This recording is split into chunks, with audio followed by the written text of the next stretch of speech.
शेरों की मांग में आकर डर फैलाने की, यूं शेरों की मांग में आकर डर फैलाने की, गीदड़ की औकात कहाँ थी आग दिखाने की। अगर ओवैसी को हमने उस दिन लाल किले पर टांग दिया होता, अगर ओवैसी को हमने लाल किले पर टांग दिया होता, किस इमाम की हिम्मत थी फिर फतवा सुनाने की, और किस इमाम की हिम्मत थी फिर फतवा सुनाने की।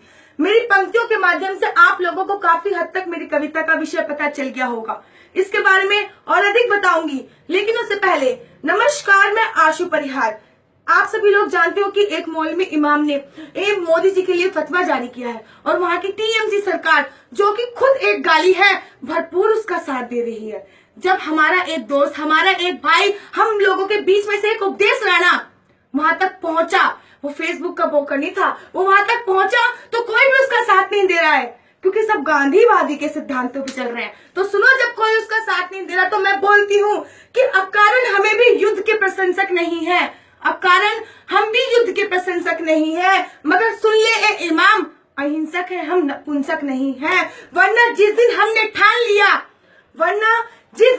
ठान लिया गर्व गुमान नहीं होगा, हिंदू तो होगा लेकिन मुस्लिम का नामो निशान नहीं होगा, हिंदू तो होगा लेकिन मुस्लिम का नामो निशान नहीं होगा। वो इमाम मोदी जी के लिए फतवा जारी कर सकता है, देश की सर्वोच्च कुर्सी की तरफ ललकार कर सकता है, और मोदी जी शांत बैठे हैं। मैं मोदी जी को बहुत मानती हूँ, बहुत बड़ी सपोर्टर हूँ उनकी, लेकिन वो शांत क्यों बैठे हैं तो नहीं देखा जा रहा मुझसे ये। और मेरी कलम बोल उठी कि बहुत हो चुका मोदी जी, ये मौन तुम्हारे खलते हैं, बहुत हो चुका मोदी जी, ये मौन तुम्हारे खलते हैं। रोज गद्दारों की बातों से जिगर हमारे जलते हैं। देशद्रोहियों को थोड़ा सा अब थोड़ा सा तो झटका दो, और जो ओवैसी की राह पर चले उसे लाल किले पर लटका दो, जो ओवैसी की राह पर चले उसे लाल किले पर लटका दो। सभी से हाथ जोड़ के आवेदन है, निवेदन है या फिर आंदोलन है, एक काम चाहती हूँ मैं आप लोगों से, आपका वक्त चाहती हूँ कि वो जो लड़का उपदेश राणा वहां तक पहुंचा है, उसने हिम्मत करी है वहां तक जाने की, सभी उसका साथ दो। और क्यों साथ देना है?